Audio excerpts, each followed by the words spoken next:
Hello, everyone. I'm really excited to tell you a story about my grandfather and my grandmother. They used to live in England, but they traveled a long time ago. They traveled from England all the way to China because they wanted to go to China as missionaries to tell people about Jesus. And here I have a little model of my grandpa and my grandma dressed up in their Chinese clothes. When they settled in China, they were very happy and they were getting ready to share about Jesus with all the people. And a really good thing happened when they had a little baby. And here's grandma holding the little baby in her arms. Her name was Nora. And little baby Nora was just 6 weeks old. Everything was going really well when suddenly they got some really bad news. Something very dangerous was happening.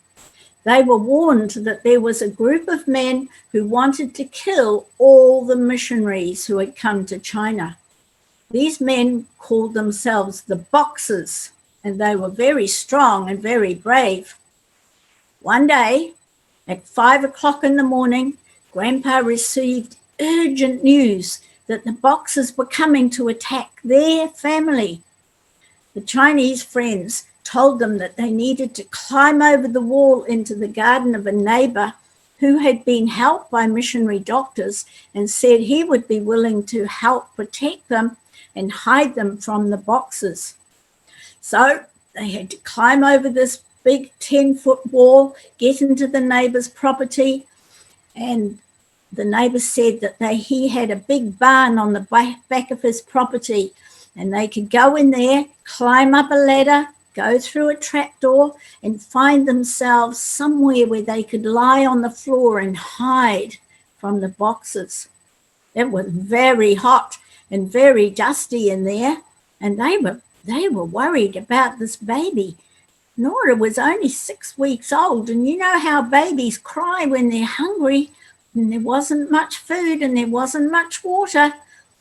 The Boxers would hear her for sure if she made a noise.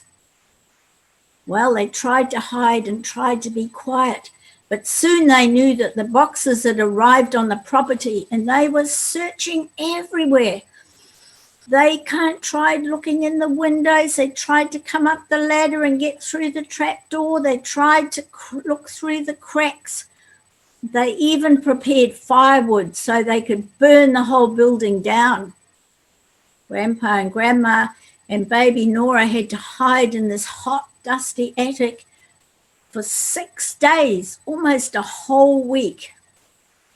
And they were very worried about baby Nora crying.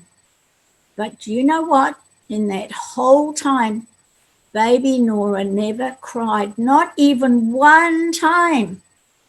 And Grandpa told everyone afterwards, the God who shut the mouth of the lions for Daniel shut the mouth of our little baby so that she did not cry. Baby Nora, she grew up and she was a healthy child. She became a missionary in China as well. And my middle name is Nora in memory of her.